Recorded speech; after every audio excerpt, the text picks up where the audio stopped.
The practice of calling autopilot systems George began during World War II among Royal Air Force RAF pilots. When automatic flight control systems became more common in military aircraft, pilots developed the habit of referring to this invisible helper as if it were another crew member. What is the origin of naming the autopilot as George?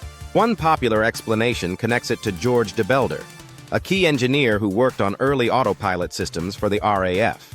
Another theory suggests the name originated from a play on George Robey, a British music hall performer. The most widely accepted explanation, however, relates to King George VI, who ruled the United Kingdom during World War II. By the 1950s, the nickname had spread internationally and became common among commercial pilots as well. Referring to the autopilot as George allowed pilots to communicate about the system more naturally and intuitively. Pilots understood that George could handle routine flight phases but required human supervision and intervention for more complex situations. Pilots would often speak about George's personality traits, referring to autopilot systems as stubborn, reliable, or even moody, depending on their performance.